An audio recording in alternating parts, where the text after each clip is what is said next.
The Minnesota House of Representatives Committee on Public Safety and Criminal Justice Reform will come to order. The clerk will take the roll. Chair Mariani. Present. Vice Chair Frazier. Present. Representative Johnson. Present. Representative Edelson. Present. Representative Feist. Present. Representative Grossel. Present. Representative Hollins. Present. Representative Hewitt. Present. Representative Cleavorn.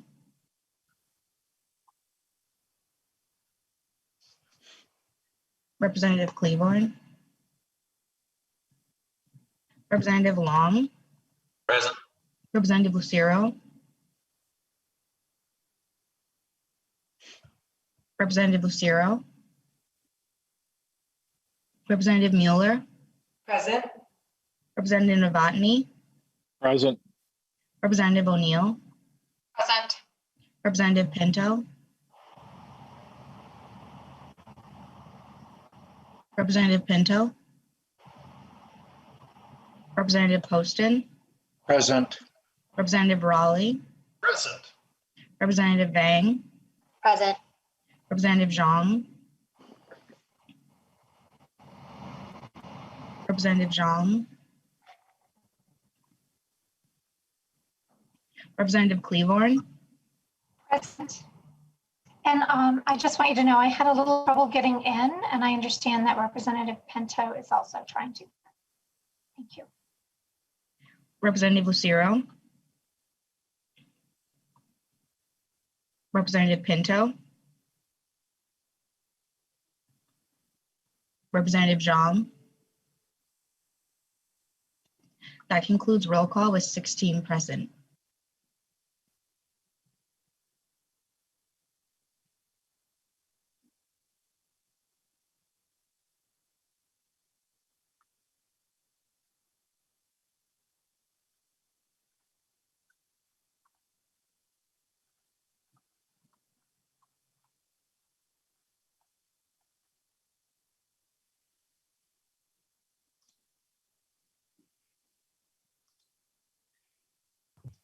Mr. Chair, you're on mute. Oh my goodness. Let me start over. Thank you, Representative Long. Members, I do know that some folks are still trying, members rather, are still trying to get in. So whoever is in control, letting people in, if they could work on that. And then if Ms. Abufalabi can just keep an eye out, then we'll mark those individuals present. Members, there is a quorum. The hearing is being conducted remotely on an electronic platform pursuant to Minnesota House Rule 10.01, Emergency House Operations in response to the COVID-19 infectious disease pandemic requiring public health exercise of social distancing. Members of the public can come to the Minnesota House webpage or website to view House Rule 10.01, but also to visit this committee page to view how to access this hearing via streaming video, as well as instructions on how to participate in public testimony. Members, I do believe we have minutes from both April 7th and April 8th. And so I would entertain a motion to adopt those minutes. So moved, Chair. Very well, thank you. Representative Frazier moves adoption of the minutes of April 7th and April 8th. Discussion. All in favor of that motion, please say aye. Aye. Aye. Opposed, same sign. Motion prevails, and the minutes of April 7th and April 8th are hereby adopted. Members, we have two bills up before us today, House File 600. We will be taking formal action on both of these bills today. So the first bill up is House File 600, and our second bill is House File 2359. I will try to be as expeditious as I can with the clock, given that we start at, 50 minutes later. I'll stay in touch with our staff to see how that fits into the ability of our House IT folks, communication folks to keep us online. So with that, members, I'm going to call forward House File 600. The chair moves to refer House File 600 to the Committee on Health and Finance Policy. Representative Winkler, welcome to the committee. Chair Mariani. Yes, Representative Johnson. I just have a little bit of question. I'm just our side of the aisle is curious. We're pushing up to 3 weeks past deadline. Today we're hearing bills. This particular bill at 600 still has a number of stops to make. It's going nowhere in the Senate is what we've heard. I'm just wondering why we're continuing to have hearings past deadline, and the fact that we can still bring these up next session and continue on the process instead of doing this now. And also on the next bill we're hearing, trying to remember, I think it wasn't entered till after deadline. So I'm just wondering, give a good explanation why we're hearing these bills well after deadline. Representative Johnson, the question is appropriate. There's perhaps two reasons, one for each bill. The second bill, House File 2539, involves language that, frankly, the chair wants to see available in our conversation with the other body as we negotiate the Omnibus Public Safety Judiciary Bill. The first bill is a pretty salient bill that's been around the concept for a couple of years. We've taken action on it before. It's a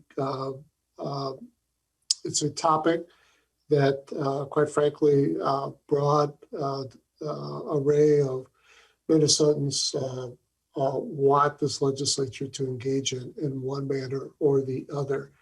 As you know, and as all members know, our Rules Committee can always take action to be able to formally put bills before us before we adjourn. There's no legislation that ends automatically prior to that date. And of course, we have sine die, next year. So it's always an appropriate time to be able to hear bills, to at least air them out, and in rare cases, to be able to formally move them beyond the posted deadline dates. And we have a process in the committee that can facilitate to make that happen. With that, members, I'm going to ask Representative Winkler to come forward. Representative Winkler, House File 600 is before us, and I believe you have an author's amendment. Do you wish the chair to move that at this point? Yes, Mr. Chair, if you would, I guess, move the bill and the author's amendment, I would appreciate it. Very well. The bill has been moved. The chair moves the adoption of the A25 author's amendment, puts the bill in the shape that the author wishes it to be before us today. Discussion? All in favor of that motion, please say aye. Aye. Aye. Opposed, same sign. No. Nope. Motion prevails. And the House File 600 is so amended with the A25 amendment. Representative Winkler. Thank you, Mr. Chair. In light of time, testifiers and the typical desire to ask questions that I've seen with this bill, I'll try to be very much on point to the public safety elements of this bill. In sum, our effort as a society and as a state to use the criminal justice system to ban, prohibit, and criminalize cannabis is a public policy failure. Cannabis is widely used in Minnesota. It is widely used and available by youth in Minnesota. It is becoming legal in the states around us. And roughly 2/3 of Americans and Minnesotans think that it is possible to use cannabis safely and to use it for their health and to use it for their own recreational purposes.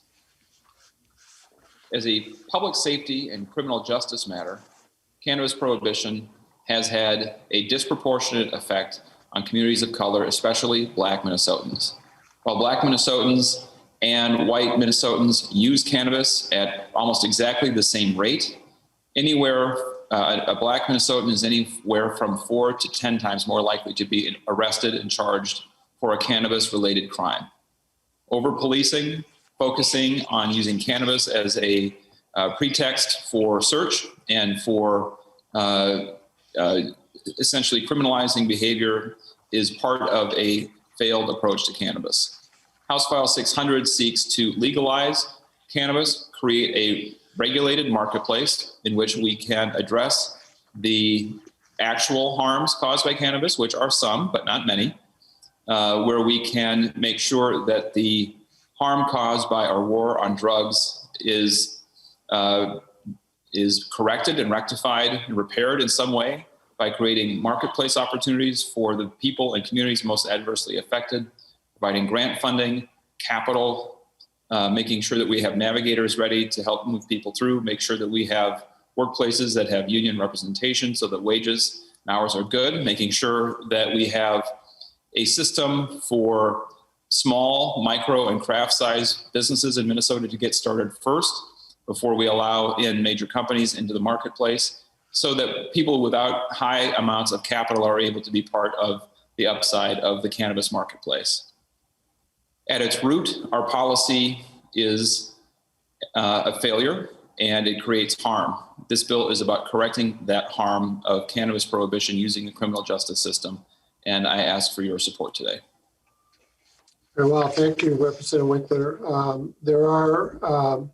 I see you have 2 testifiers, and then there are also public testifiers that wish to come forward. So at this point, I'm going to ask Julia Decker from the ACLU to come forward, identify yourself for the record, and give us your testimony. Thank you, Mr. Chair. Good afternoon, Mr. Chair and members. Julia Decker, Policy Director for the ACLU of Minnesota. We're very grateful to Majority Leader Winkler for bringing HF 600 forward, and the ACLU of Minnesota as part of the Minnesotans for Responsible Marijuana Regulation Coalition support this important move to address a major driver of racial disparities and mass incarceration in Minnesota. As you heard from the Majority Leader, marijuana usage rates for Black and white Americans are similar, both nationwide and in Minnesota, yet arrest rates for marijuana possession reflect really deep racial disparities. Nationally, a Black person is on average 3.6 times more likely to be arrested for marijuana possession than a white person. And as you heard, in Minnesota, our rate is much higher. Even minimal contact with the criminal legal system can have far-reaching consequences. And these consequences historically have been disproportionately levied against BIPOC and low-income communities. Marijuana criminalization in particular has been a key driver of racial disparities and mass incarceration. So now more than ever, it is time for the legislature to recognize the disparate harms this criminalization has inflicted and take a genuinely meaningful step towards creating a more equitable legal system by passing HF 600. Thank you. Thank you, Ms. Decker. And hopefully you can stick around for any questions. Very well. Next we have, and I apologize if I mispronounced your name, Kente Shivers. If you come forward, identify yourself for the record and give us your testimony, we'd appreciate it. Hi, my name is Isaiah Shivers. I want to thank the chair and Public Safety Committee for hearing me out today. Basically, I want to speak to you guys about my experience with cannabis as a cannabis user and how I suffered from cannabis possession charges here in Minnesota and incarceration time. I actually moved from West Memphis, Arkansas to Minnesota, came here for college, and ended up with possession charges that gave me 36 months in prison. That was also combined with a child endangerment charge, even though the marijuana wasn't anywhere near the children in their possession or anything like that for them to get to. I was put in prison with a lot of obviously violent criminals, from rapists, and I was a first-time offender. Prison affected my employment. Obviously, once I got released, home, trying to find homes, basically affected my whole lifestyle, lost contact with children and family as well. Basically, why I want legalization here in Minnesota, because of obviously the racial relations that it has a big disparity. Legalization could also, help the economy and offer jobs and opportunities to people in need. We need safety regulations because with black markets, you got a lot of bad cannabis out there, bad K2 and different harmful products that can hurt and put people in danger. But with people being 21, we can limit kids from getting to that, and it can reduce people ending up like me from going to prison. Tax money can be used to educate people and also give resources to the community. Why it's so important to me is because mostly expungement. I want to be able to expunge my record. This House Bill 600 could help a person like me get my life back in order. I want to be able to work in the cannabis industry and not have it be something that hindered me. Obviously, my family is working with Gas House, which is a big, huge cannabis company out of Oakland, California, and they have an equity program that I would love to see modeled here in Minnesota as well, where they help felons become a part of something that they were hurt from being in prison and actually be able to profit from it or make money from it in a long term in a safe environment, not be punished for it in a state like Minnesota. But I do want to thank you guys for letting me speak today, and I will ask that you guys please pass HF 600. Very well. Thank you, Mr. Shivers, for your testimony, and thank you for your efforts to be a productive citizen, even as you're wrestling with the collateral damages, collateral consequences that face you as a result of your prior conviction. With that, members, we're going to move to public testifiers. I have 1, 2, 3. I have 5. And then after that, we'll open it up for discussion and questions from committee members. We'll begin with Jeff Potts, who is the Minnesota Chief Association Executive Director. Welcome to the committee, Chief Potts. Thank you, Mr. Chair. Mr. Chair and members, my name is Jeff Potts. I am the Executive Director of the Minnesota Chiefs Association, and I'm speaking today on behalf of the MCPA, who represents more than 300 police chiefs across the state and over 150 command staff members. We fully understand that other states have passed legislation to legalize recreational use of marijuana, and other states are considering proposals similar to what is before you here today. I further understand and respect the diverse opinions on this subject, but there are what we feel are very valid concerns why law enforcement is opposed to House File 600. I want to cover just 2 of those concerns with you today. Those 2 concerns are in the areas of increased addiction and traffic safety concerns. Regarding increased addiction, according to the Center for Disease Control, or the CDC, as you are all are very well aware and become very familiar with the CDC, who has provided us with the science and public health data to guide us through the COVID-19 pandemic. The CDC has also published significant amount of health science and public health data on the use of marijuana.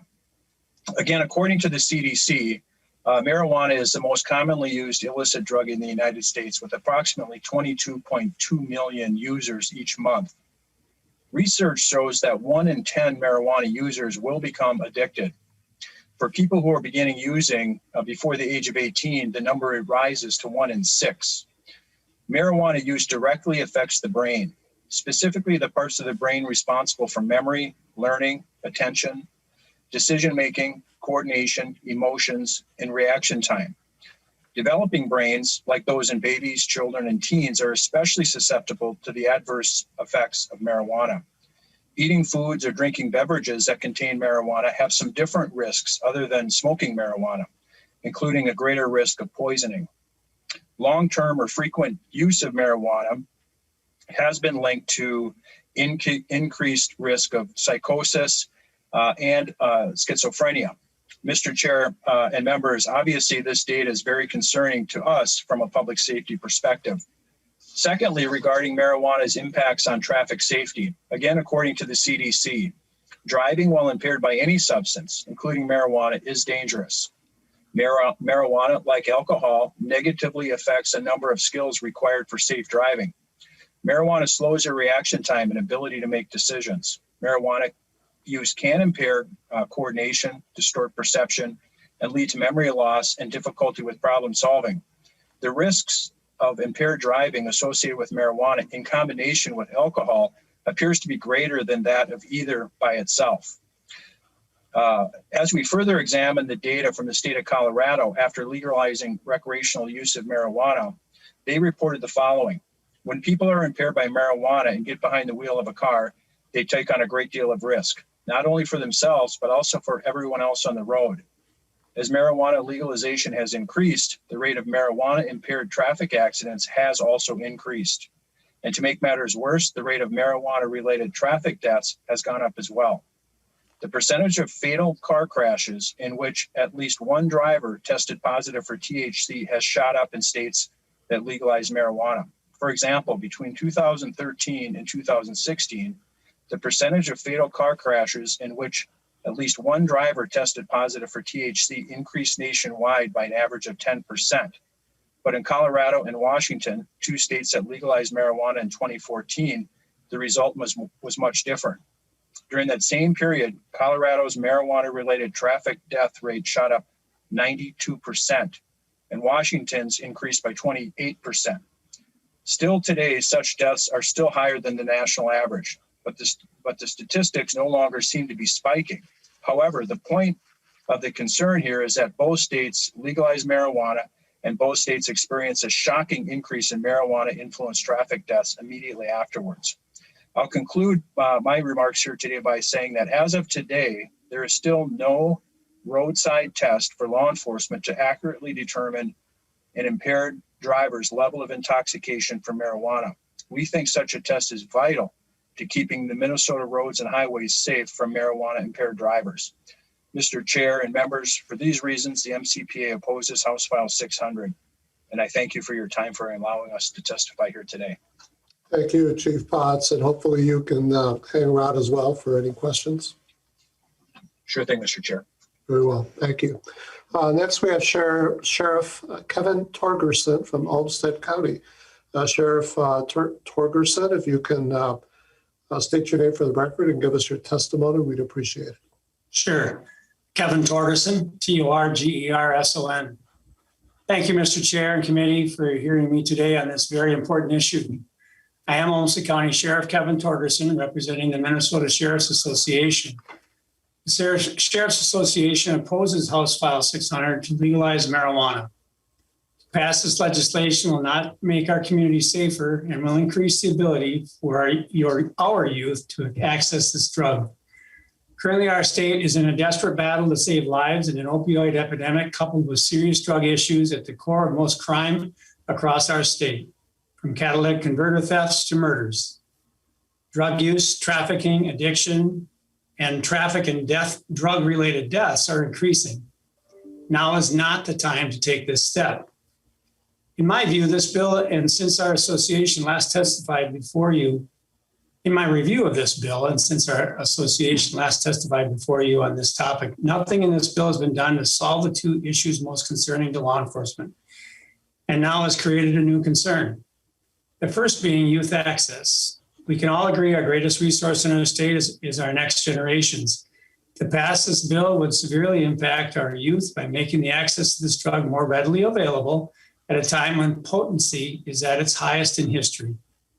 The proposed bill indicates a restricted access for juveniles, but common sense tells us the legalization will do two things: increase the availability to all ages and promote the ill-advised notion this drug is safe. Science has allowed for potency to develop over the years and has created more pathways to deliver this drug to our kids, marketed as candy, and in vaping as a safer way to deliver the drug. To think our kids are not going to be impacted by these marketing implications is a terrible mistake. And lastly, the amount of money the state already spends on tobacco-related restrictions is staggering. It's easy to see the path forward is similar in preventing children to not become addicted to marijuana. The second issue law enforcement has raised before and not yet accomplished in this proposed bill is the safety on our roads, where law enforcement does not have a tool to provide a roadside test. Recently, the Department of Public Safety announced our state has seen 100 deaths already this year, the earliest and highest number of deaths currently in more than 6 years. Clearly, if there is no way to roadside test, we are only going to create more dangerous roads. We have had scientific testing for decades related to alcohol in an individual's system at the time of contact. There is yet no way for law enforcement to test and confidently know when a driver is under the influence of marijuana at the time of contact other than by observation. Testing currently can only determine if the drug is in the system of an individual, but it cannot determine the level in one's system. We should all agree to ensure better testing before we move forward. And lastly, the expungement clause could severely impact our ability to prohibit persons from carrying and purchasing guns when doing background checks. We all should agree we want to keep guns out of the wrong hands. On behalf of the 87 elected sheriffs in Minnesota, please do not pass this bill forward today and do not legalize marijuana in the state of Minnesota. Thank you for your time.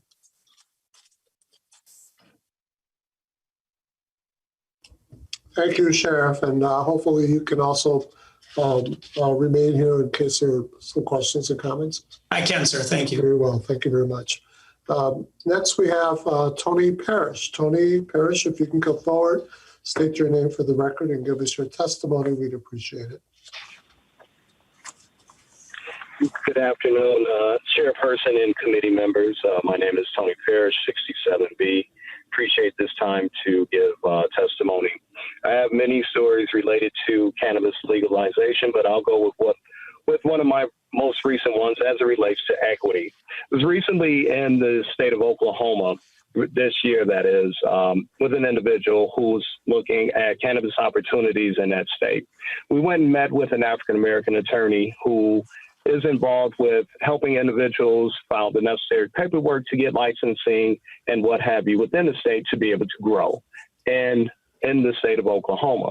Oklahoma, mind you, is only a medical state.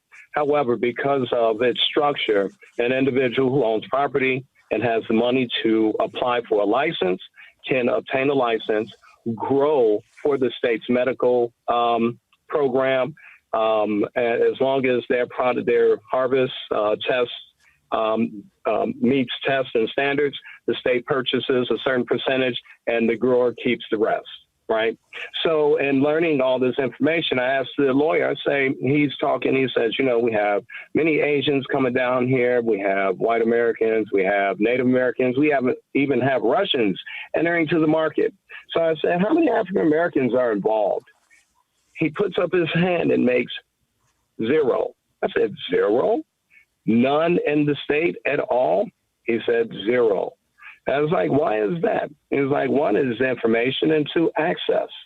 So my testimony here is twofold. 1 is to illustrate that the nation is moving forward. I'm going to emphasize the word forward on this, right? Because it's what's happening. Secondly, when we pass this legislation, we must make sure that there are enough checks and balances, not checks and balances, but opportunities for people of color to enter into this market, particularly African Americans. As illustrated and probably as just illustrated in this story, in a market that's pretty loose compared to other states, African Americans aren't even having an opportunity to participate in the industry. Part of that is access. Another part is that members of the African American community who are actually interested in this market. Those individuals happen to be those who are being shut out federally, and that must change, but we must not. But we have to, as a state, we have to push for a sound, equitable solution so we aren't just creating another consumer base for this industry. And again, I thank you for the opportunity to testify before you all today. Okay, well, thank you, Mr. Parrish. Appreciate you being with us. If you're able to stick around for questions or comments, so I invite you to do so as well. Very well. Next, we have Gunnar Oz, AAS with Sensible Change, Minnesota.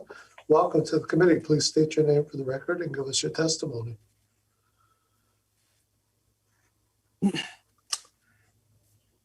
Chair and committee members, thank you for the opportunity to speak with you today. My name is Gunnar Oss and I'm representing Sensible Minnesota. Founded in 2015, we have been advocating for drug policy reforms that prioritize public health, public safety, and restorative justice. and we're most well known for our medical cannabis and patient advocacy work. Representatives, a large inequity exists between who can access medical cannabis legally in Minnesota and who cannot. Between the high registration fees, annual recertification doctor appointments, and the cost of the product itself being nearly 4 times that of comparable products in other states, it's just one more example of how much money you have determines how likely you are to be arrested and interact with the criminal justice system. This issue goes hand in hand with the racial inequalities in our criminal justice system. Despite similar rates of use across demographics, white Minnesotans are disproportionately represented in registered medical cannabis patients. In addition to that, we know that Minnesotans of color are more likely to have health conditions that are well treated with cannabis. Cannabis use by unregistered patients, either as medicine or just simply as a health and wellness product, deserves the same protections and access to those in other states. I ask that you please do support House File 600 to help in creating a more equitable Minnesota. Thank you for your testimony, Mr. Haas. And if you're able, if you can stick around for any questions or comments, I'd appreciate it as well. Finally, members, we have Marcus Harkis, Campaign for Full Legalization at Minnesota Cannabis College. Mr. Harkis, welcome to the committee. Good afternoon. Thank you. My name is Marcus Harkis. I've studied the history of prohibition in the emerging legal cannabis industry for the past 7 years. I've been a cannabis consumer for 22 years because it makes me feel better. I've never been a criminal, but I grew up being treated like one by police. Pulled over for driving and walking while black 50 times, mostly in my teens and 20s. Excessive police harassment and police violence gave me PTSD, but cannabis helped me to drop the D, the disorder part. Cannabis is a healing plant, not a dangerous killer drug. The most dangerous thing about cannabis is getting caught with it because you can lose your freedom, lose your job, lose your housing, and even your children, as the earlier testifier noted. I've been a victim of prohibition myself, harassed, searched, disrespected, and assaulted by cops and discriminated against by employers. I'm just one of hundreds of thousands of adult cannabis consumers in Minnesota who are tired of living in a draconian police state. We simply want to live free. Prohibition is the problem, not cannabis. Prohibition adds zero value to public safety. It wastes law enforcement resources, and it ruins lives. Full legalization is a no-brainer because it's safer than senseless criminalization. A lot of the reefer madness rhetoric is embarrassing because it can be easily debunked. Let's just deal with the truth. Protect the public, don't oppress us. Please pass House File 600. Thank you. Thank you, Mr. Harkis. And you as well, if you're able to stick around, I'd appreciate it. That's all I have for public testimony. We do have a couple of members who have raised their hands. Representative Winkler, there's a lot here. And so before we get to questions, I'm wondering if you want to be able to comment on any of that, particularly the more obvious public safety related issues, perhaps, the driving concerns, the testing issue. I know that I've, dove into that a couple of years ago. I think Representative Quap had a bill to set up a ability for us to run some kind of exploration of testing options. And then there's also the issue of expungement that was raised by a couple of members. So just offering you a few minutes or seconds to comment on those, Representative Winkler, and then we'll move to the committee members. Thank you, Mr. Chair. So first of all, I neglected to discuss expungement and vacating records in my opening comments. This bill does something that I don't think other cannabis legalization bills have done, which is that it creates a mechanism for automatic expungement and vacation. So essentially, if you have a petty misdemeanor or misdemeanor or gross misdemeanor level of offense, you will have, and it's just cannabis related, your record will be automatically expunged. The Department of Public Safety will provide a list of individuals to the court. A court will order it and it will be expunged. If you have a felony level, we create an expungement board, which is a cannabis expungement board specifically, which examines those records and makes decisions on a case-by-case basis to determine whether or not there should be an expungement of those records. So the point here is that we have large numbers of people affected by this. We are not putting the burden on the individual to hire a lawyer and go through a process affirmatively. We are reviewing records to determine whether past decisions related to charging and convicting or pleading were for a crime that we no longer consider to be a crime. On the issue of driving, I think it's important to first note that we have something called the National Highway Transportation or Traffic Safety Administration, which is the people in the federal government who examine the safety of our roadways nationwide. They have reviewed a large body of research and concluded that cannabis has a very slight impairment effect on an individual's driving, and a record of performance for drivers that is not different than a lot of other things like being tired. In fact, one study even showed that a woman is more impaired pregnant driving than a user of cannabis is. So there's a whole body of research on this that the National Highway Traffic Safety Administration has reviewed and concluded that impairment with cannabis is not particularly dangerous. The comparison to alcohol is not an apt comparison. We have many ways that people can be impaired behind the wheel. People can be taking prescription medication. They can be taking various kinds of legal substances. They can drink up to a certain amount legally. And for most of those types of impairment, we don't have an effective test. The only effective test, the only substance that has an effective test is alcohol. And that is a very unusual standard to meet because of the high correlation between alcohol, blood alcohol content and level of impairment. That is an unusual substance. So while we need to continue to work towards cannabis testing, I think that would be a positive. It isn't necessary because we don't do that for anything else, for any other legal substance except alcohol. And finally, in the bill, we use some of the revenue generated from cannabis to provide drug recognition expert training for more law enforcement. So more law enforcement will be able to better understand what's happening on the highway as a result of the revenue raised in this bill. The last thing I would say is that, yes, there are health concerns related to cannabis and the developing rate and some exacerbation of psychosis in certain conditions. But that isn't the same thing as saying that our current law enforcement policy is in any way effective at preventing it. In fact, it's a complete failure. We have a failed system, and creating a legal regulated marketplace is a much better approach to addressing the real concerns about cannabis, which do exist, and having the resources through taxation to pay to address those harms. Very well, thank you, Representative Winkler. Let's dive into some of the other members here. We'll start with Representative Fraser. Thank you, Chair, and thank you, Majority Leader Winkler, for bringing this bill. I know you carried it before. Thank you for taking it through the committee process this year.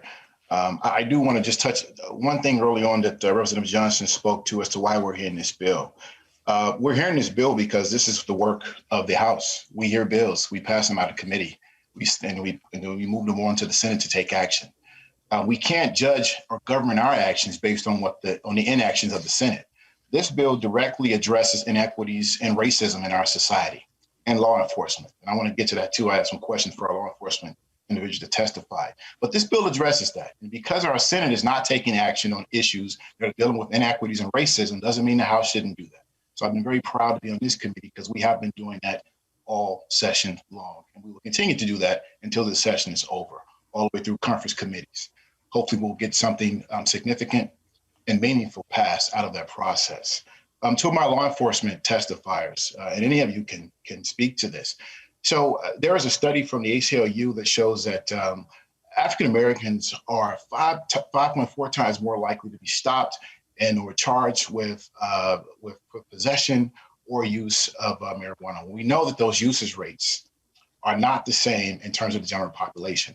So we have a status quo law right now in place that continues to produce inequities and is very much based on a racist policy that goes way back to President Nixon when he said that this war on drugs, particularly the war against marijuana use, would delegitimize and destabilize the Black community. So my question to you is, what is your response to how do we deal with this status quo of racism and discrimination if you want to, by not changing this law? How do you plan to deal with that? And either one of you can answer that question. So that would be either Chief Potts or Sheriff Torgerson.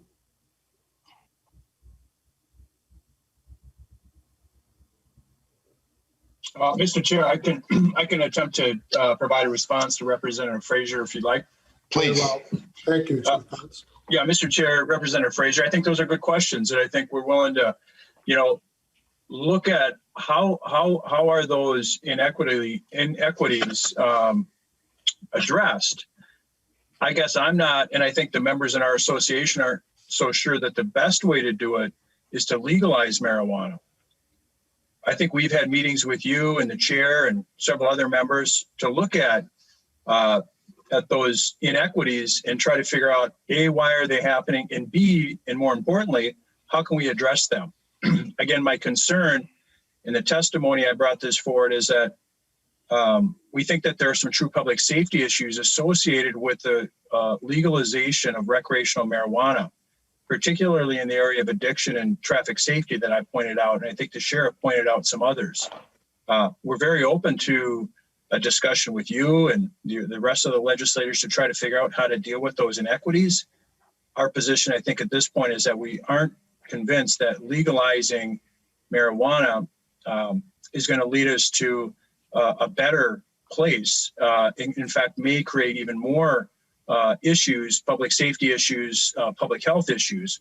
But we're very open to the conversation about how to address those inequities, whether it be through legislation or local policy. Senator Frazier. Yes. So a smart person once told me, we can't always admire the problem. And Chief Potts, what I just heard you say is you'd like to have more conversation. This is a decades-long issue that we're dealing with, that we're trying to address here. And the communities that are hurting, the communities that are incarcerated, the communities that have the collateral damage where they can't get jobs, they can't get access to student aid, they can't get access to housing because they have these criminal records based on marijuana. They're hurting now. They've been hurting for years. And what I hear you say is, let's continue to talk about this. I think that's unacceptable. I think we have to come up with solutions. I'm asking for solutions. I'm asking, what do you support right now? Is there anything you support right now that you think will turn the tides on this and start to bring down these inequities? And in any area of criminal justice reform or law enforcement reform, not just around marijuana, is there anything you support right now? Chief Potts or Sheriff Torgerson? Well, Mr. Chair, I guess if Representative Frazier is talking about the other reform issues that have been discussed, I think our association has brought some ideas forward for further discussion, particularly in the area of arbitration reform. As it relates to inequities and trying to really look at the data closely, I think our association has brought forward ways to better collect that data, perhaps through the Minnesota driver's license, where it's not currently not collected. But I think to Representative Frazier's, I'm not in a position to sit and admire the problem, quite to the contrary, but I think we're looking for solutions and outcomes that we think are really going to make a meaningful difference. And again, our concern on the marijuana bill, Mr. Chair and members, is that there perhaps is some unintended consequences from a public health standpoint and from a public safety standpoint that create concern. Again, we're more than willing to come to the table and have discussions. We saw a police reform bill passed in a matter of weeks that brought, I think, 8 or 9, or maybe it was more, reform measures forward in a very short period of time. And so, Mr. Chair and members, I think there's a way to do this in a fairly quick order and does not, I'm not advocating that we sit and admire the problem for a long period of time. Representative Frazier, and then we'll move on to our. Thank you, Mr. Chair. Thank you, Chief Potts, for that.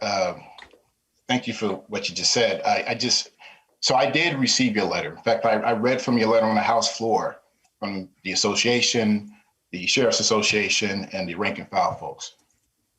Totally asked everyone to vote no against the police accountability reforms that we have and on this bill. So I can't sit here and sincerely take what you're saying that you really want reform when you're a barrier to reform in every sense of the way that we moved it forward this year. But I appreciate your response. Thank you, Mr. Chair. Mr. Chair, if I may. I'm sorry. Oh, Mr. Sheriff, please. Right, thank you. Representative Frazier, I sat on the Deadly Force Encounter Working Group with the Attorney General and Department of Public Safety Commissioner a couple of years ago, back in, well, it was 2019. And we presented our findings, recommendations, and action steps last year before the session began. And I realize we're getting a little bit away from the marijuana piece here as far as reform goes, but we were right at the table. I sat in those meetings. We had a lot of very good discussions, and I think we brought forward a very, very good document that was to be the pathway for reform here in the state of Minnesota. And we've been very open to having conversations and being involved. So I don't know that we would not continue in this vein as well. Other things that you asked as to what we would support. We and I have fully been willing to support continued look at how to support medical marijuana and its ability to help people who need the help and do it in a way that's safe and controlled and again, overseen by the state in a way that I think has been done fairly well, but I think it can be done further. So there's no way we can get to an understanding and a final solution to these issues unless we talk about it like Chief Potts has suggested. At times it feels as though there's a lot of people telling law enforcement what to do at this point in time, and we're not at the table. So we need to be at the table, and if it takes a little bit of time, I realize that, but it is something that we need to be doing, and that's where we sit at this point. So I thank you for your thoughts and appreciate it. Thank you. Mr. Chair, may I? Representative Frazier. Yes, that's what I just want to respond. Thank you, Sheriff Torgerson. I appreciate that. The meetings that you talked about in the use of force reforms, were those recommendations that were presented prior to the death of George Floyd? Yes, they were. So those didn't save George Floyd? But no, they didn't. No, they didn't. That's not. I'm not going to argue with you. That's just a fact that they didn't save George Floyd. And then in the current platform that you have now in terms of what you support, I don't see anything that speaks to this issue of enforcement of how you deal with marijuana possession or use. And that's kind of what we're getting at here. This is what this is about. I don't see anything in the platform around that. So that's why I asked the question, what do you support that would deal with this issue? And I don't see anything in the current platforms from any of the associations on that particular issue. Very well. Thank you, Representative Frazier. I will note that the omnibus bill that you reference, in fact, did contain some of the recommendations from that working group, particularly around body cam, beginning of that program, as well as investments in a couple of OJP programs to address some of the trauma that communities and individuals witness as a result of deadly force encounters in their community with law enforcement.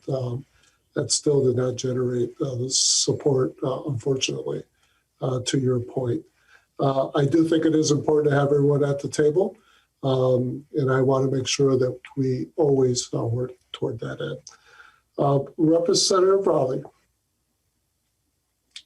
Thank you, Mr. Chair. And this first question, I've got a couple questions, but the first question goes to the bill's author, the majority leader, Representative Winkler, and I made a promise that I'd ask this question of you. So here it goes. On page 101.10, the label is food and food ingredients. Can you consider adding into this bill a label for gluten or gluten-free to any of the edibles that are in your bill, Mr. Chair? Representative Winkler. Mr. Chair, Representative Raleigh, that's a new one for me, but I'm open to it. Representative Raleigh. Thank you, Mr. Chair. And Representative Winkler, again, I want to thank you for the time that you've got here today. The very first question that I asked in a committee, I asked you, and I was a bit admonished to go back and do my homework, and you had referenced JAMA, or the Journal of the American Medical Association. So I went back and I did a sustained set of research. I've gone through a little over 50 peer-reviewed journal articles on that, some of which are called Associations Between Cannabis Use and Physical Health Problems in Early Midlife. Another one was Prevalence of Marijuana and Other Substances Use Before and After Washington State's Change from Legal Medical Marijuana to Legal Medical and Non-Medical Marijuana. Assessing the effects of medical marijuana laws and marijuana use and so forth. And I found that there's a theme throughout all of them. And this is something that in the Journal of the American Medical Association, they've got a term called CUD, or CUD, which is Cannabis Use Disorder. And it was a brand new term for me. And they framed it from the standpoint of something they call RML, or recreational marijuana legalization. And the study the particular study that I looked at was the association between recreational marijuana legalization in the United States and changes in marijuana use and cannabis use disorder from 2008 to 2016. And specifically, this study included 505,796 respondents, and they reported a 25% increase in the same age groups after medical marijuana and then went to recreational marijuana. The question that they posed was, how does marijuana use and cannabis use disorder change between 2008 and 2016 after the legalization of marijuana? So it was very specific to what Minnesota is dealing with right now. And the conclusion as part of their journal entry was, although occasional marijuana use is not associated with substantial problems, long-term heavy use is linked to psychological and physical health concerns, lower educational attainment, decline in social class, unemployment, and motor vehicle crashes. And they further postulated that RML provided a base to, in their words, and I quote, reducing ethical and ethnic inequalities in marijuana-related arrests and convictions has been the key aim of legalization, end quote.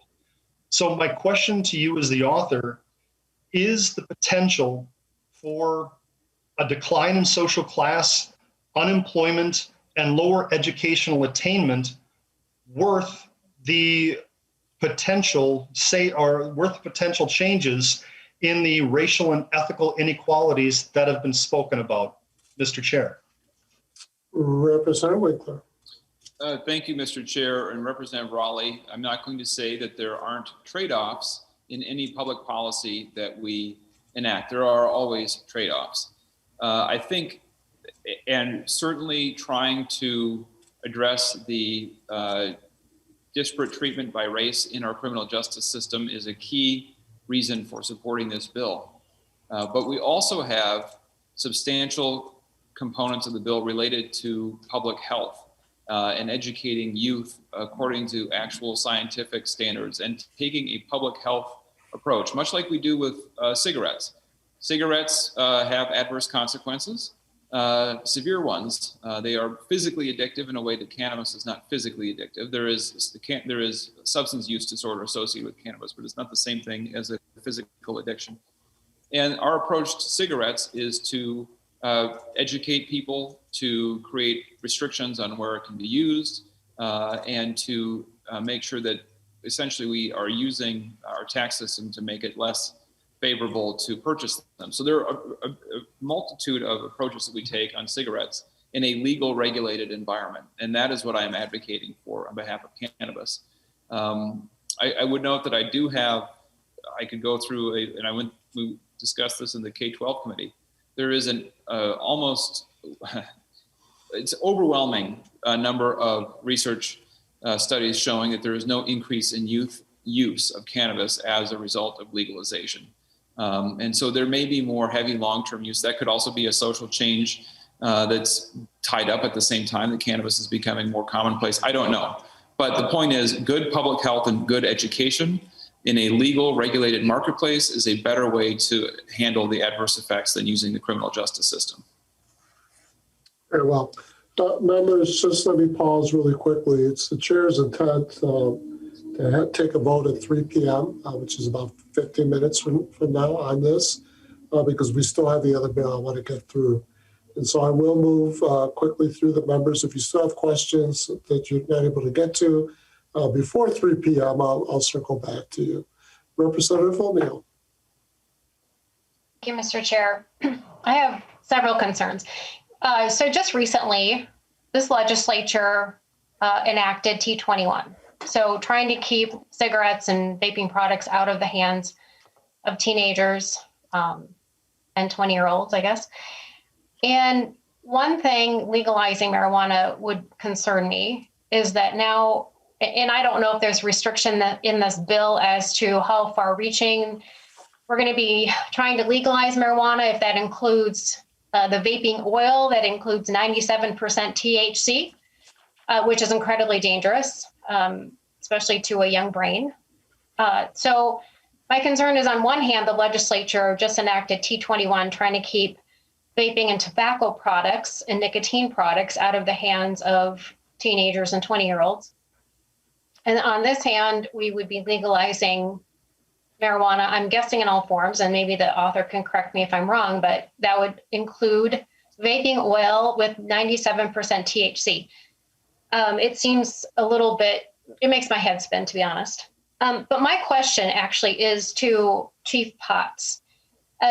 So one testifier had talked about, if we legalize it, then we can regulate it and it's safer.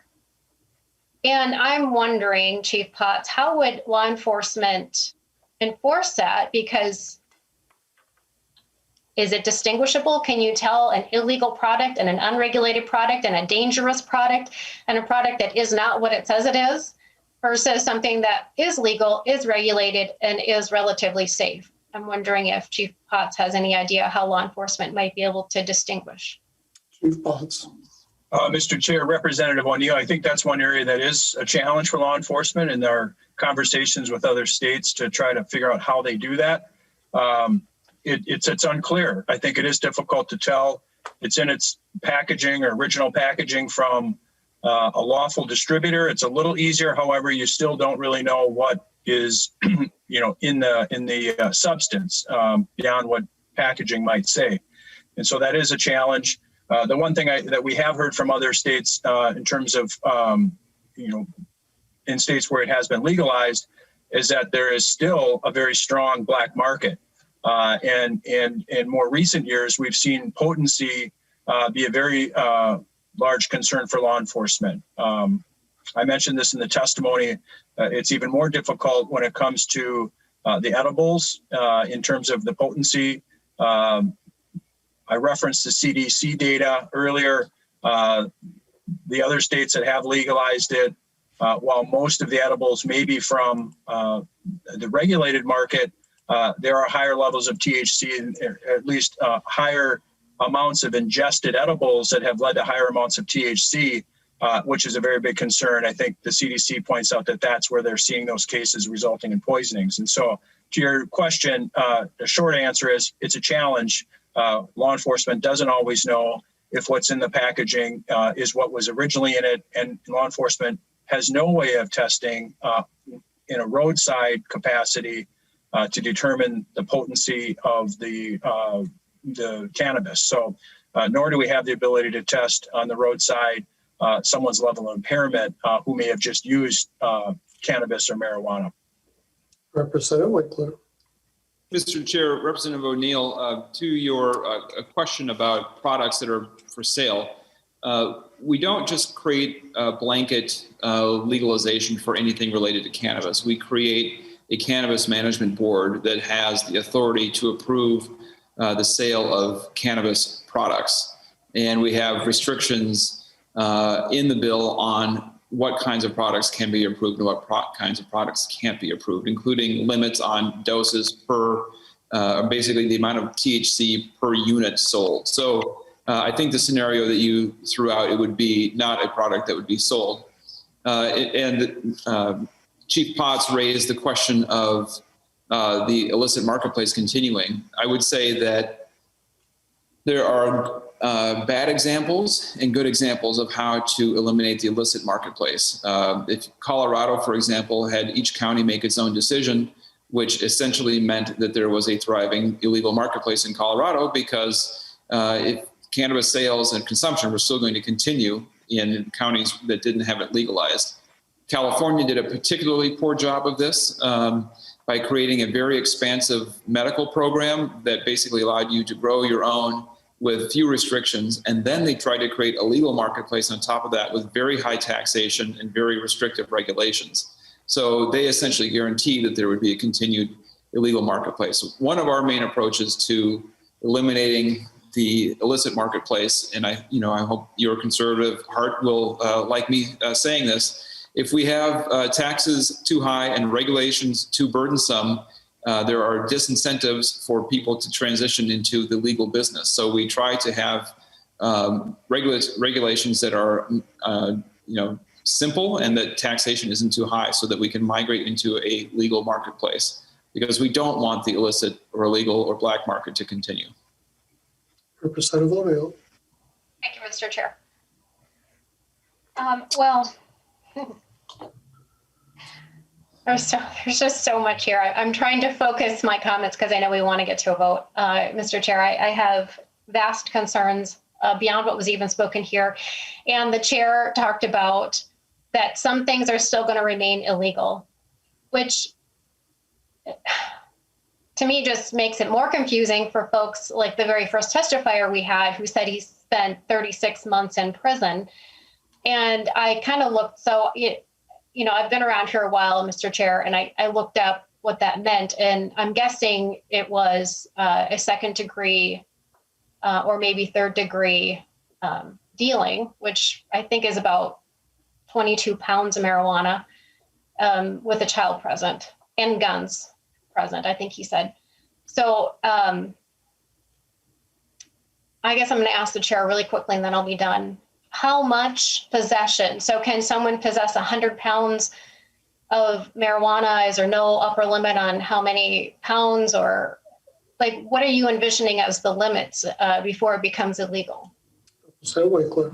Mr. Chair, Representative O'Neill. So first of all, we allow individuals to have some home grow. So you can have up to 8 total plants, 4 of which can be producing cannabis, and you can keep 10 pounds in your own home. You can't transport it.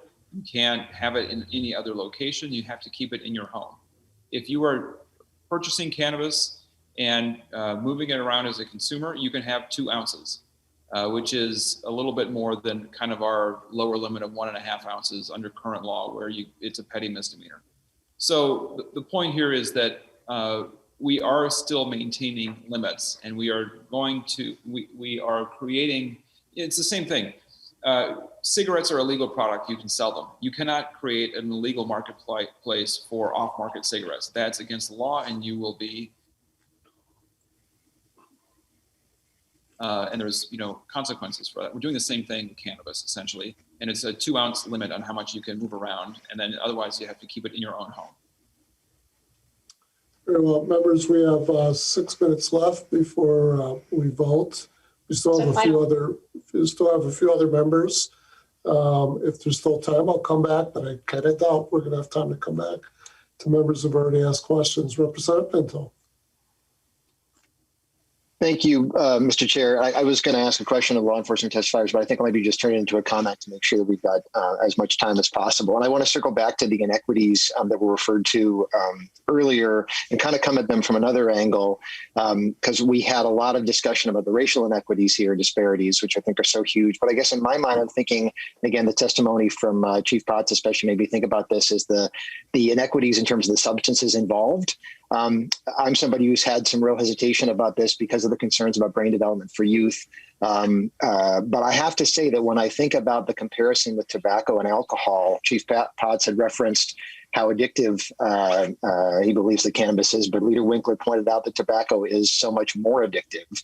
And obviously has huge health consequences, in that case, longer term. I know my work as a prosecutor, the huge impact of alcohol so much. And so I guess I'm just not understanding.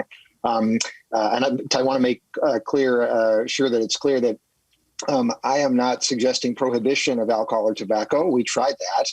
And that did not work. And Mr. Harkis made the reference to prohibition of this substance. I guess I do not understand why, if we recognize the prohibition of those other substances is a bad idea, that we would think the continued prohibition of this one is a good idea. Instead, as Leader Winkler said, we have taken a public health approach with those other substances. That is not perfect, and presumably won't be perfect with this either. But that is a much better approach. And my understanding of this bill is that this is the best approach in the country, learning from states all around the country. And I'm grateful for that approach. So I guess I would just challenge law enforcement leaders and all of us, when we're thinking about this, think about these other substances that have a bigger social impact, and yet we treat them this way. And then we have this substance that has these huge racial disparities. And I just cannot understand why we would continue that. And then one final comment, Mr. Chair, there was a comment made along the way also by law enforcement about concerns about not being at the table when reforms are being discussed. And I'll just say that in my experience and view, it really has been the case along the way that law enforcement has been. That's appropriate. I certainly respect these leaders, but I'll note that what's new now and really needs to be the case is that we have community members at the table as well, continuing discussions, and that is absolutely critical. And I know that will continue under your leadership, Mr. Chair. So I'm an enthusiastic yes vote for the bill, and thank you, Mr. Chair, for providing a hearing, and Leader Winkler for your work. Thanks so much. Thank you, Chair Pinto. And I didn't want to comment earlier because I didn't want to distract from before us, but I do reject the contention that law enforcement has not been at the table that I occupy in order to shape public policy. I've taken actually great pains to consistently reach out of respect and an understanding of the deep knowledge that they possess in their profession to be able to respond and help shape our proposals. But back to this issue, I think one of the advantages perhaps that we have as a state compared to all the others that rushed into a legalization program is that we can look and study and learn from the mistakes of others. Representative Winkler shared examples of things that didn't work well in two states, Colorado and California, where they created some pretty big problems. We still have a couple of minutes left. We still have two members left, Representative Grosso and then Representative Johnson. I'll do that in that order. And then I will move to a vote, members, at 3 p.m. Representative Grosso. Thank you, Mr. Chair. And thank you, members. And Representative Winkler, thanks for bringing this forward so we can have a good, open, and honest discussion about it. Chief Potts or our esteemed sheriff there, Torgerson, with the higher levels of THC that you're seeing today, that would more than likely bring increased addictions. Can you tell me, how that might increase or affect keeping a job, keeping your families together, and what other kind of detriments might these increased levels of addiction bring? Chief Potts. Mr. Chair and Representative Gross, I think it's that information I quoted from the CDC indicates, at least to me, that 1 in 10 users of marijuana become addicted, and 1 in 6, if they start using it under the age of 18, obviously creates challenges for that individual who's suffering from the addiction. As you know, in law enforcement, we end up responding to the situations when folks are in crisis and have to try to figure out how we're going to help them get out of crisis.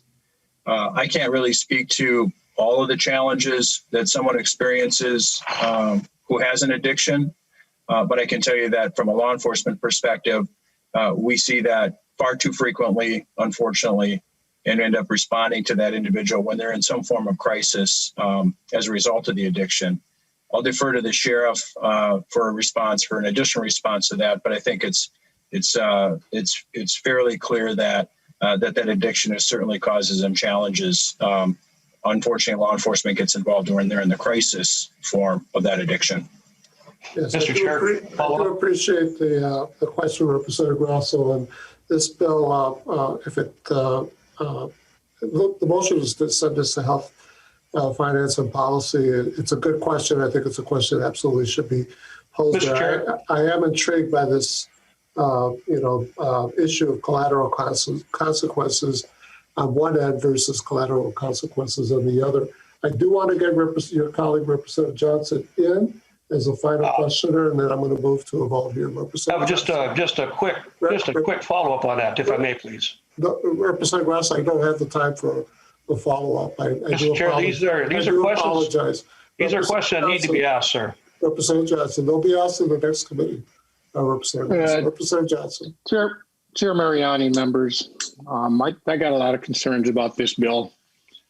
First of all, I'm just wondering why the author or representative, or I should say Majority Leader Winkler, removed the authority of it would be the Cannabis Management Board to employ peace officers. I think security of that facility would be. Let's move to Representative Winkler to answer that question. I do want to move to a vote. Representative Winkler, try to facilitate your questions. Representative Johnson. Representative Winkler. Mr. Chair, Representative Johnson, we removed it because I believe that we don't need a growth in the number of separate law enforcement agencies around the state. We have the BCA, we have the State Patrol, we have local sheriffs, local police, and the Cannabis Management Board itself does not need to employ peace officers. We have enough agencies in my mind. Representative Johnson. Okay, that does make a little bit of sense to me, but I still have concerns. I'm also disappointed because a friend of mine was called in to testify today on this issue because he has some strong feelings about it, because of what marijuana did to his life, destroyed it. Because of that high that he got from the THC, he wanted a stronger and stronger high and got him into harder drugs. I destroyed his life, his family. He had some strong statements. I'll be contacting him when this committee gets done to find out what happened, because he had all intentions of testifying. In fact, I was with him when he sent the email to testify. I so I'll try to figure out what happened. Johnson, if you could ask a question, I want to move to a vote. Yep, I have, like I said, I have some concerns on this. The only real deep involved study that I'm aware of dealing with marijuana was the Colorado study, and that dealt with just medical marijuana. They saw a huge increase of youths getting involved in using marijuana. The number of traffic-related accidents and deaths skyrocketed. It's got a lot of concerns. Then I also have concerns with the availability of being able to hold 10 pounds in your possession. For those of you who don't know it, on the average price right now, that's $30,000 worth of marijuana.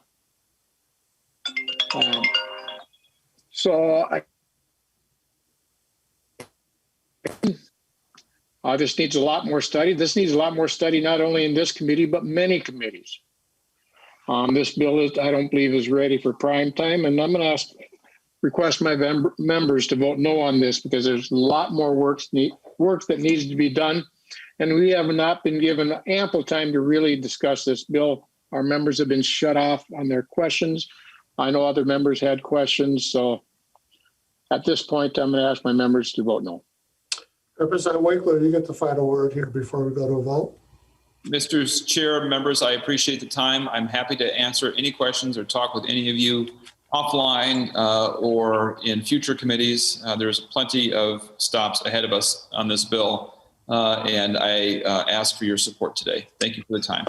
Very well. The chair renews his motion that House File 600 as amended is referred to the Committee on Health, Finance, and Policy. The clerk will take the roll. Chair Mariani. Aye. Chair Mariani, aye. Vice Chair Frazier. Aye. Vice Chair Frazier, aye. Representative Johnson. No. Representative Johnson, nay. Representative Edelson. Aye. Representative Edelson, aye. Representative Feist. Aye. Representative Feist, aye. Representative Grossel. No. Representative Grossel, nay. Representative Hollins. Aye. Representative Hollins, aye. Representative Hewitt. Yes. Representative Hewitt, aye. Representative Cleaborn. Aye. Representative Cleaborn, aye. Representative Long. Aye. Representative Long, aye. Representative Lucero. No. Representative Lucero, nay. Representative Mueller, excused. Representative Novotny. Novotny, no. Representative Novotny, nay. Representative O'Neill. Novotny, no. O'Neill, no. Representative O'Neill, nay. Representative Pinto. Pinto, aye. Representative Pinto, aye. Representative Poston. No. Representative Poston, nay. Representative Raleigh. Raleigh, nay. Representative Raleigh, nay. Representative Vang. No. Oh, aye. Excuse me. Representative Vang, aye. Representative Zhang. Aye. Representative Zhang, aye. That concludes roll call with 11 ayes and 7 nays. Very well. With 11 ayes, 7 nays, the motion prevails, and House File 600 as amended is referred to the Committee on Health and Finance Policy. Thank you, Representative Winkler. Best wishes with your bill.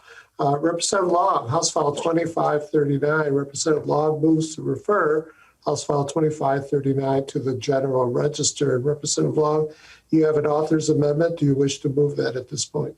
Yes, please, Mr. Chair. Very well. Representative Long moves adoption of the DE2 amendment, puts the bill in the shape that the author wishes it to be before us today. All in favor of that motion, please say aye. Aye. Aye. Aye. Opposed, same sign. No. Motion prevails, and House File 2539 is amended with the DE2 amendment. Representative Long, your bill, as you wish it to be before us, is indeed before us. Thank you so much, Mr. Chair. I'll try to be brief because I know we're running late today, but thank you very much for hearing this bill today. Last week, we had an important step for justice for George Floyd. We know that the tragic shooting of Dante Wright must call us to action as well. Dante Wright's tragic death highlighted several shortcomings of our criminal justice system, and I commend Representative Frazier and Representative Mueller for their work on stops for equipment violations. Representative Vang and I are partnering on this provision that we're hearing today to address what happened after the decision to stop Mr. Wright. Once the officers determined to pull Mr. Wright over for his expired tabs and air freshener, they found he had an outstanding warrant for failure to appear in a first appearance for a summons. But Mr. Wright likely never knew about this warrant because the summons had been sent to an address from which mail had already been returned. These situations with incorrect addresses are unfortunately common, and some jurisdictions have taken a common sense approach where instead of issuing a bail warrant for failures to appear in a first appearance, they use a sign and release warrant instead. So in these instances, an officer notifies the individual that they have an upcoming trial date and asks them to sign to recognize that they have understood the trial date is coming up. This takes down the temperature in the interaction with police, as there's no need to take them into custody. It's important to note that the prosecutor in these circumstances has already determined that bail was not needed, which is why they have proceeded with a summons. This process has led in the jurisdictions that are using it to good rates of appearance for the trial dates, up to 2/3 in one jurisdiction that was tracking it. And this shows that individuals largely do want to come to their court date when they know about them. The concept in this bill is supported by Ramsey County Attorney John Choi and Hennepin County Attorney Mike Freeman. And it's my understanding that where these procedures are in place, they have found that they work very well and are well supported. This would be at least one step we can take to try to reduce tension whenever possible when we know it was likely prompted by a simple mistake. We received a $0 fiscal note for the bill yesterday, noting that the procedural changes can be absorbed within current budgets. And I also want to thank Representative Novotny for his counsel and his engagement on this bill ahead of today's hearing.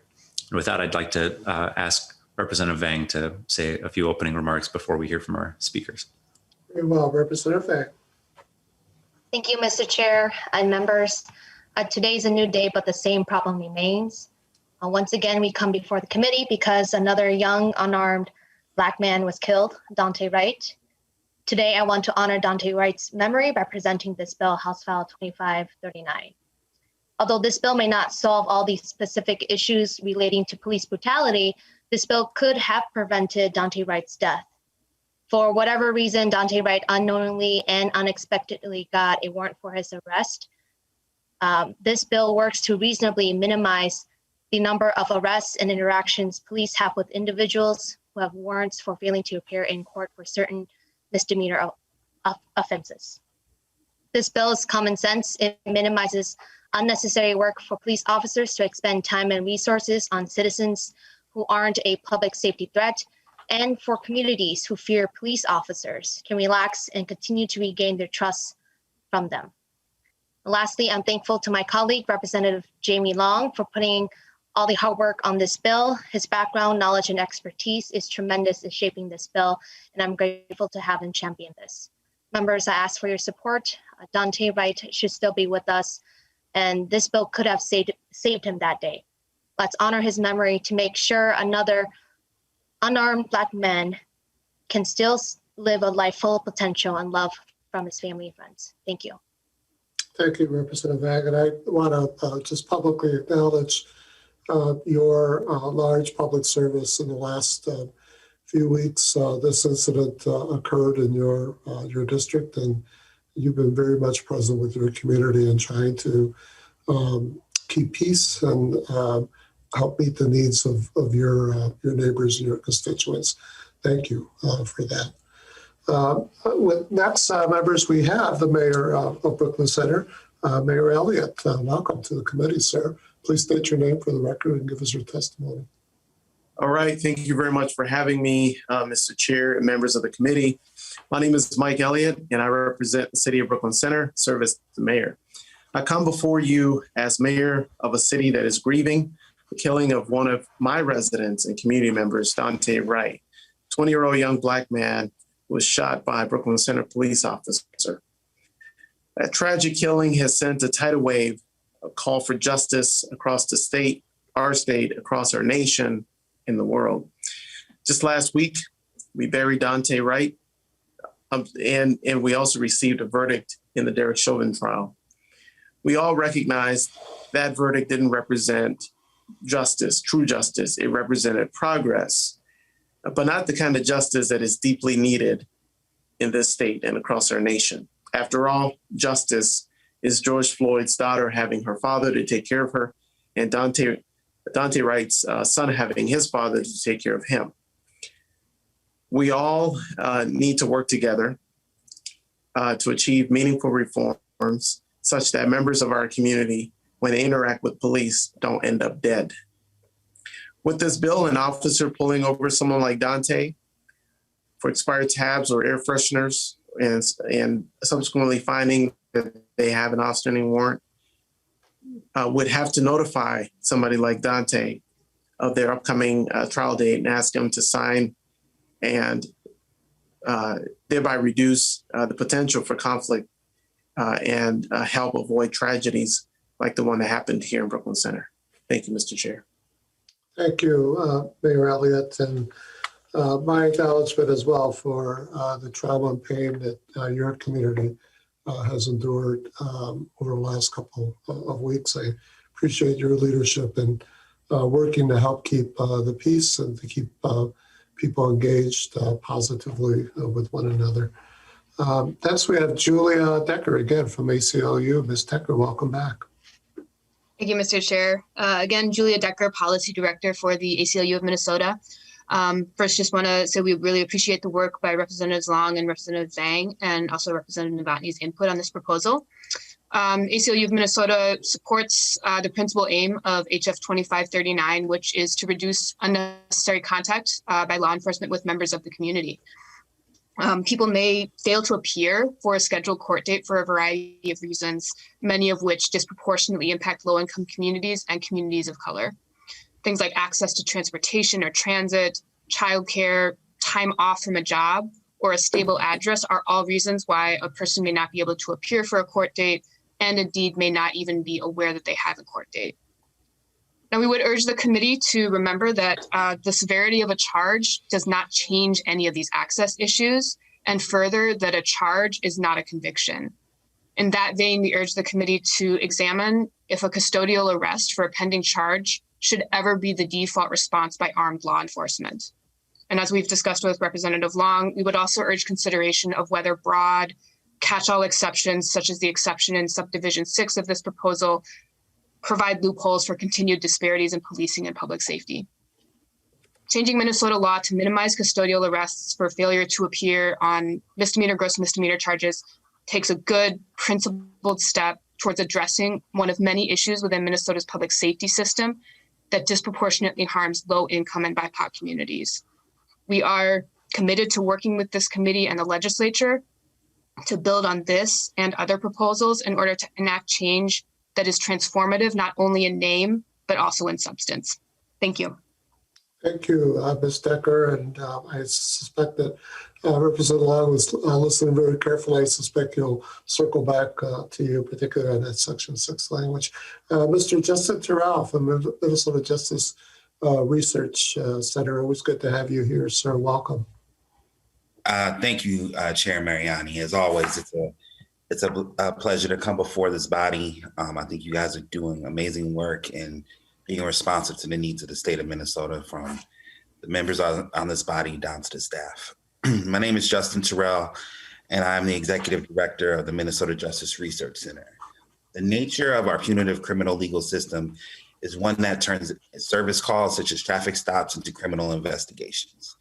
This practice needs to be reexamined.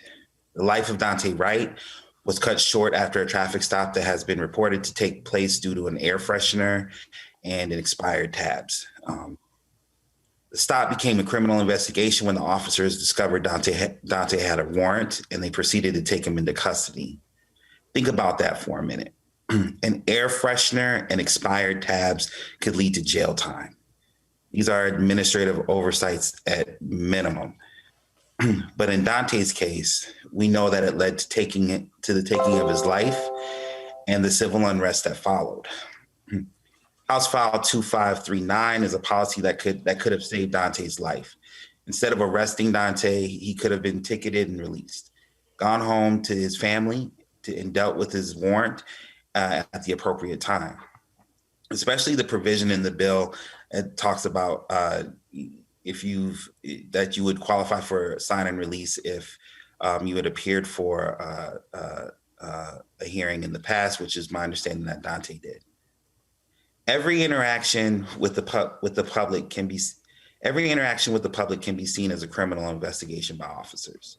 There needs to be room to show up and provide service, and not as a predator looking for any excuse to take someone to jail, especially in situations where the person has shown good faith efforts to resolve the condition. I'll just close with a quick personal story. Saturday night, this past Saturday, an elderly Black man knocked on my door at 11:30 p.m. I woke up and ran to the front door while my wife checked on the kids. This man needed a ride to HCMC and asked that I call him an ambulance. When the police arrived, Baltimore, youngest for more than a century, Lee campaigned on the promise to realize. Mayor Elliott, I think we'll need you to mute yourself on your end. We're picking up some conversation. Thank you. Thank you, Chair. Saturday night, an elderly Black man knocked on my door at 11:30 p.m. I woke up and ran to the front door with my wife while my wife checked on the kids. This man needed a ride to HCMC and asked that I call him an ambulance. When the police arrived, my wife started recording as we greeted them respectfully. A few minutes into the interaction, the officers checked for warrants and communicated to our elder that he had some issues to resolve. All of a sudden, this call transformed into a criminal investigation versus providing a service to get this man to safety. And I just think that this practice needs to be re-examined. We know how it can go wrong. We know that this bill would provide officers with another opportunity to make sure that those interactions go right. The Minnesota Justice Research Center is looking into this issue and will provide a summary of our research to this body. I imagine the data will affirm this bill is a good policy, and I ask this body to support this bill. Doing so will signal to the community that law enforcement is taking a proactive response to the crisis caused by Officer Potter, who discharged her firearm and erased Dante Wright's life from our community. I wanted to say thank you to Representative Long for inviting me to testify today. I want to say thank you to Representative Vang and to all the members who I've seen out in the community in Brooklyn Center doing their best to respond to the calls for justice. And I'll conclude my remarks there. Thank you. Thank you, Mr. Terrell. Appreciate the work of the Justice Research Center. I look forward to your brief that you referenced in your testimony. So that concludes the testifiers. I've got a few minutes left. I've got 3 individuals. I'm going to call on them, and then we're going to move to a vote. Representative Poston. Thank you, Chair Mariani, and I'll be really quick. I've got a quick, fast question for Representative Long. Representative Long, I'm looking for a fiscal note, and I'm wondering if one is available or if you have one coming on this bill, because it seems like there could be some significant financial impacts. Representative Long. Thank you, Mr. Chair. Thank you for the question, Representative Poston. I spoke pretty fast in my introduction, but I did mention that we received the fiscal note yesterday, and it was from the courts, and it was $0. So they believe that they can meet the needs of the bill using the existing reporting structures and functions that they have. Representative Long, we could certainly ask our staff to post that note for the public as well. Thank you for your question, Representative Poston. Representative Abbey. Thank you, Chair Mariani. I'd like to point out and just make a statement that a warrant is an order issued by the court. A gross misdemeanor warrant issued by the court is a shall arrest. This is not a discretionary issue from the police. They come across someone and the warrant, once discovered, is a shall arrest. If the courts and the legislature wants to change a procedure, which is what I propose we do in this situation, then that will change the direction and the orders that are given to police to carry out on behalf of the court system and the legislature in the state of Minnesota as a whole. On any given day, warrants are issued for what's called nightcaps. Non-nightcapped warrants can't be served on nights and weekends or holidays. It doesn't matter to the officer anywhere in the state of Minnesota if they can't make an arrest on a warrant or an arrest is satisfied. As I said on the floor last week, a warrant that isn't issued is a trip that they don't have to make to jail. It's not a report they don't have to do, and it leaves them available to respond to emergency situations. I'm voting yes on this because it's a public safety issue, and it seems like the right thing to do, despite all of the white noise or background noise in the background. It's the right thing to do because it's the right thing to do. I urge my members to vote yes. Thank you, Chair. Thank you, Representative Abbey. Representative O'Neill. Chair, I just have a procedural question for the author, Representative Long. I looked and it looked like it was introduced on the 17th of this month, 10 days ago. Now we're having a hearing, and I'm wondering if your plan is to get a rules waiver so that it can move forward appropriately. Representative Long. Thank you, Mr. Chair. Thank you, Representative O'Neill. That's a good question. I was thinking just the same thing. So I don't know if staff can assist if we need to be referred to rules or if going to the floor is I suppose if we go to general register that can be taken up for rules. I believe that's correct, Representative Long. And I had introduced this as an amendment to the bill last week, but I withdrew it because there was a concern over germaneness, and we wanted to be fair to both sides of germaneness. So I'm going through the regular order instead. Absolutely. Thank you for the question, Representative O'Neill. Representative Frazier, then Representative Johnson, then we're going to go to a vote. Yeah, just quickly, I agree with Representative Novotny. This makes sense. It is taking situations where our officers don't have to engage in situations that they necessarily don't need to engage in. So I'm going to vote yes on this. I'm glad Representative Novotny said what he said, because I absolutely agree with that. So let's move forward and let's we can make some changes, save some lives. Thank you, Representative Frazier. I believe Representative Novotny correctly characterized the landscape, if you will, the reality, and so therefore the bill that we have before us relative to what a court then can exercise. So Johnson, then we're going to move to a vote. Chair Mariani, Representative Long.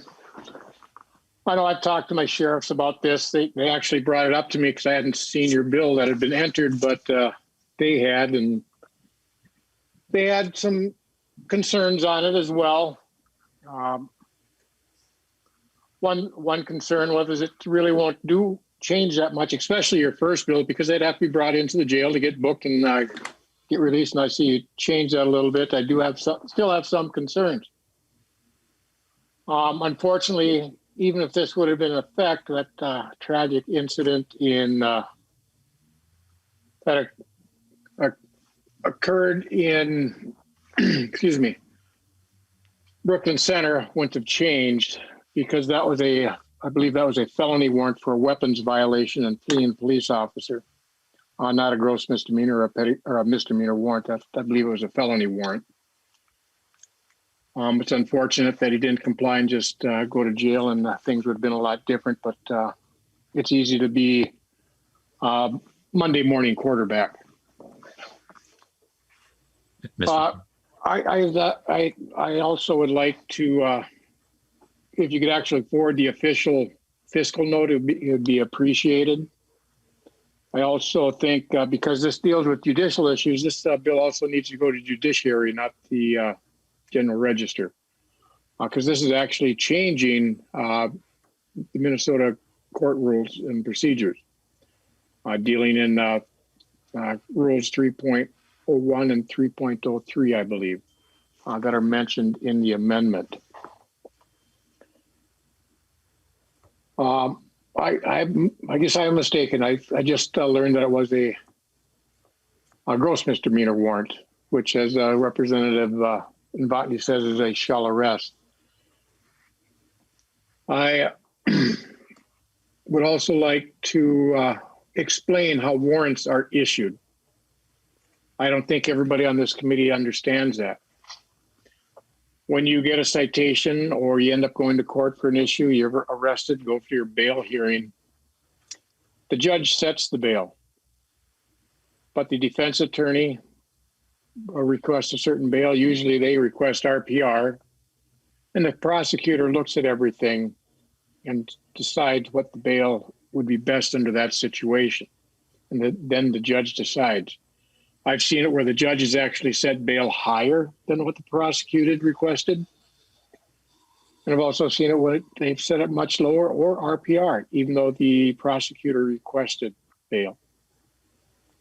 This is a whole different change, and it's something I think that needs to be discussed in the Judiciary Committee when we have the prosecutors and the judges and everybody available to discuss this.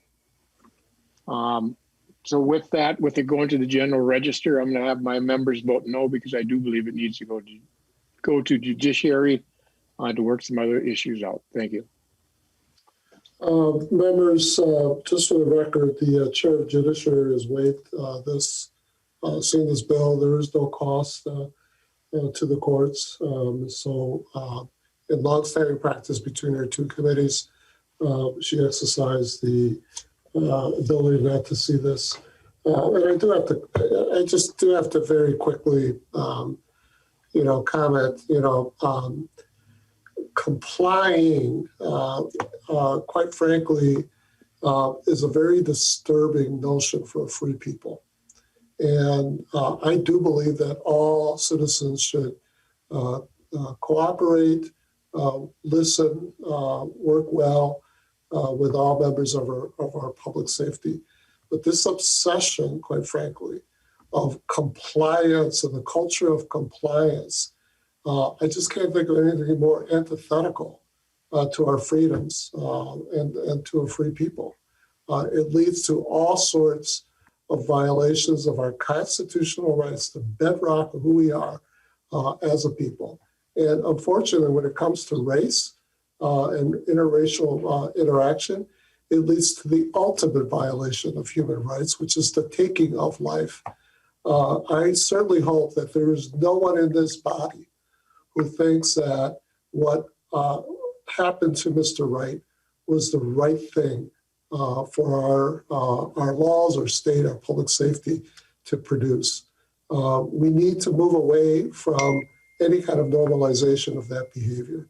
And we're only going to do that if we are real clear about these values and if we work with one another across our political communities to reassert the human rights of all people, of all citizens, and to focus our laws on our constitutional rights. Representative Long, I probably said your last words, but last comments, and then we're going to take a vote.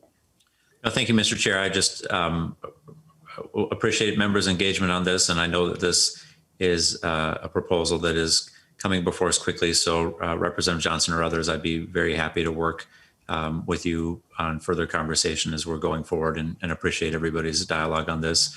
I also just want to thank Representative Vang for her partnership on this and for her real leadership, as you put it well, Mr. Chair, in her community in these past 2 very, very difficult weeks.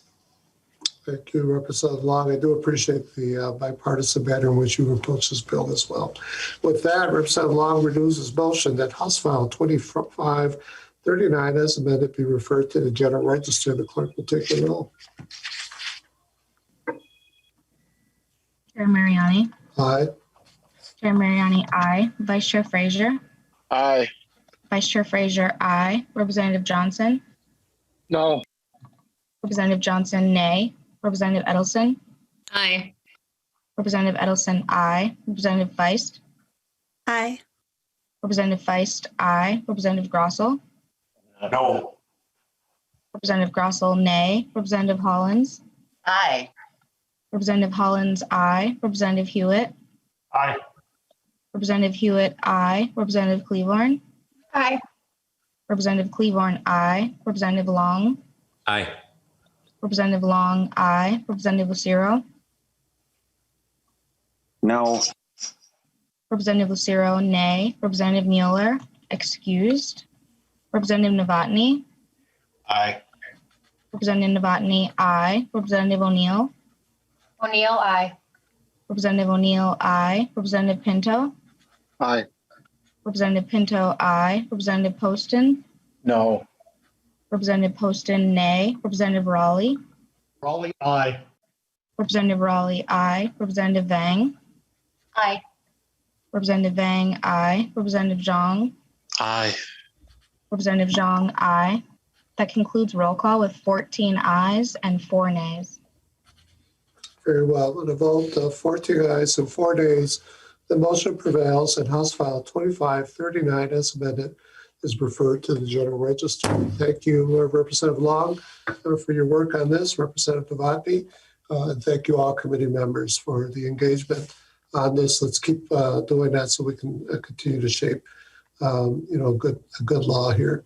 Members, at this point, I don't have any committee hearings scheduled. I will alert you though, but that's always a possibility. There are still a number of issues and a number of members have asked for informational hearings, have given the ability or based on the ability of our schedule, I will try to honor those as best as I can. So until such time, this committee stands adjourned.